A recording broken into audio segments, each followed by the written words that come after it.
Hello दोस्तों, geography का exam है और थोड़ी टेंशन हो रही है।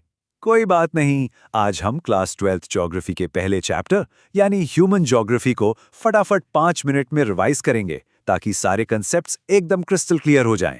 तो चलिए बिल्कुल टाइम वेस्ट नहीं करते हैं, सीधा जंप करते हैं इस चैप्टर के सबसे इंपॉर्टेंट, सबसे जरूरी कॉन्सेप्ट्स पर। अच्छा, तो शुरुआत करते हैं एक छोटे से फ्लैशबैक से। याद है क्लास 11 में ज्योग्राफी के बारे में क्या पढ़ा था? चलिए पहले वहां से शुरू करते हैं और फिर देखते हैं कि क्लास 12 में आते आते इस कहानी में क्या नया ट्विस्ट आता है। तो क्लास 11 में हमने पढ़ा था कि ज्योग्राफी मतलब जियो यानी अर्थ और ग्राफोस यानी डिस्क्रिप्शन। सिंपल, अर्थ का डिस्क्रिप्शन। बहुत आसान है ना? लेकिन जरा रुकिए, क्या ये डेफिनेशन पूरी लगती है? सोचिए, एक स्टेज है पर उस पे कोई एक्टर ही नहीं है, कैसा लगेगा? बिल्कुल वैसे ही अर्थ है इंसानों के बिना, बस एक पत्थर का गोला। इस पूरी कहानी का जो मेन हीरो है वो तो गायब है। और वो हीरो कौन? हम लोग, इंसान। और बस यहीं पर एंट्री होती है ह्यूमन ज्योग्राफी की। ये सिर्फ अर्थ का डिस्क्रिप्शन नहीं है, ये तो नेचर और ह्यूमंस के बीच के रिलेशनशिप की स्टडी है। एक ऐसी कहानी जो बताती है कि कैसे हम एनवायरनमेंट को बदलते हैं और कैसे एनवायरनमेंट हमारे जीने के तरीके को शेप करता है। अच्छा, अब एक इंटरेस्टिंग बात। ज्योग्राफर्स के बीच ना हमेशा से एक बड़ी डिबेट चलती आई है। एक तरह का झगड़ा समझ लीजिए कि दुनिया को स्टडी करने का सही तरीका क्या है। इसी डिबेट को एक फैंसी नाम दिया गया है, डुअलिज्म। इसको ना एक बहुत ही मजेदार एग्जाम्पल से समझते हैं। एक अप्रोच है नोमोथेटिक, जो जनरल रूल्स बनाती है। जैसे वो कॉमन लाइन है ना, all boys are the same. ये हुआ नोमोथेटिक। पर फिर दूसरी अप्रोच आती है इडियोग्राफिक, जो कहती है नहीं, मेरा वाला अलग है। ये यूनिकनेस पर फोकस करती है। ज्योग्राफिक में इसका मतलब क्या हुआ? नोमोथेटिक पूरी दुनिया के क्लाइमेट के जनरल रूल्स बनाएगा, जबकि इडियोग्राफिक किसी एक गांव के यूनिक कल्चर को स्टडी करेगा। तो इसी डिबेट से निकलकर आता है इस चैप्टर का सबसे बड़ा, सबसे इंपॉर्टेंट सवाल। असली बॉस कौन है, ह्यूमन या नेचर? तो चलो पहले टीम नेचर की तरफ चलते हैं। एक ऐसी थियरी जहां माना गया कि नेचर ही सब कुछ है, वही असली बॉस है। इस थियरी का नाम है एनवायरमेंटल डिटर्मिनिज्म। सिंपल शब्दों में यह कहती है कि नेचर ही ड्राइवर सीट पर है और इंसान वो तो बस एक पैसिव पैसेंजर है जिसे नेचर के रूल्स फॉलो करने ही पड़ेंगे।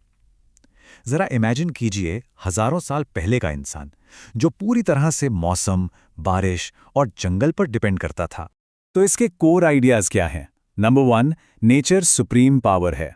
नंबर 2, इंसान एकदम पैसिव है। और ऐसा क्यों था? क्योंकि उस वक्त टेक्नोलॉजी का लेवल बिल्कुल लो था। हम प्रकृति के गुलाम थे। इसीलिए इसको नेचुरलाइजेशन ऑफ ह्यूमंस भी कहते हैं। और हाँ, एग्जाम के लिए ये नाम जरूर याद रखना, इसके मेन सपोर्टर थे फ्रेडरिक रेडजिल। लेकिन फिर इंसान ने अपना दिमाग चलाना शुरू किया, टेक्नोलॉजी आई और फिर गेम पलट गया। एक नई सोच सामने आई जो कहती है, नहीं भाई, असली खिलाड़ी तो हमें। और इस नई सोच का नाम है पॉसिबिलिज्म। ये सीधे सीधे डिटर्मिनिज्म को चैलेंज करती है। ये कहती है, देखो, नेचर हमें ऑर्डर नहीं देती, वो तो बस एक मेन्यू कार्ड देती है जिसमें बहुत सारी पॉसिबिलिटीज हैं। अब ये हम पर है कि हम अपनी टेक्नोलॉजी और स्किल्स यूज करके कौन सी डिश ऑर्डर करते हैं। यानी हम पैसिव नहीं, एक्टिव प्लेयर्स हैं। इसमें इंसान एक्टिव एजेंट बन जाता है। सोचिए ना, जैसे जैसे टेक्नोलॉजी आगे बढ़ी, हमने नेचर को ही बदलना शुरू कर दिया। पहाड़ों को काटकर सड़कें बना दी, रेगिस्तान में एसी लगाकर ठंडक ले ली। इसी को कहते हैं ह्यूमनाइजेशन ऑफ नेचर। और इसके चैंपियन कौन थे? नाम याद रखिएगा, पॉल विडाल दे ला ब्लाच। तो अब दो एक्सट्रीम्स हो गए। एक तरफ नेचर के गुलाम बन जाओ, दूसरी तरफ नेचर को ही अपना गुलाम बना लो। ऐसे तो नहीं चलेगा, है ना? कोई मिडिल पाथ, कोई बीच का रास्ता तो होना चाहिए। बिल्कुल है। और यहीं एंट्री होती है तीसरी और सबसे इंपॉर्टेंट मॉडर्न थियरी की। ये एक लाइन सुनिए, ये इस पूरी थियरी का सार है। इसका मतलब है, बिल्कुल, नेचर पर जीत हासिल करो, लेकिन उसके रूल्स को फॉलो करके, उसकी रिस्पेक्ट करके। ये कॉन्सेप्ट दिया था ग्रिफिथ टेलर ने और इसका नाम है नियो डिटर्मिनिज्म। ये एक परफेक्ट मिडिल पाथ है। ये ना तो कहता है कि नेचर के सामने हाथ जोड़कर खड़े हो जाओ और ना ही नेचर को बर्बाद करने की आज़ादी देता है। इसका सिंपल सा फंडा है सस्टेनेबल डेवलपमेंट। इसको समझने के लिए सबसे बेस्ट एग्जाम्पल है ट्रैफिक लाइट का। सोचिए, रेड लाइट मतलब रुको, स्टॉप।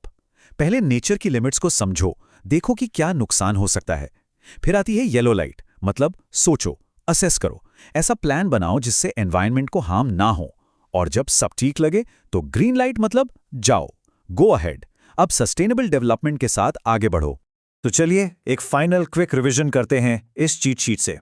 पहला, एनवायरमेंटल डिटर्मिनिज्म, नेचर बॉस है, इंसान पैसिव, प्रोपोनेंट रैडजेल। दूसरा, पॉसिबिलिज्म, इंसान एक्टिव है, टेक्नोलॉजी से पॉसिबिलिटीज बनाता है, proponent Vidal de la blush.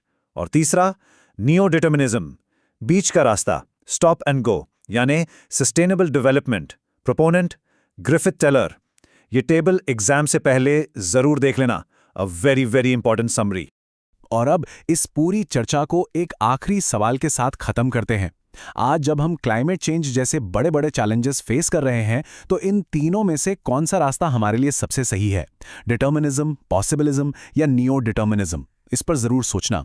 All the very best for your exams.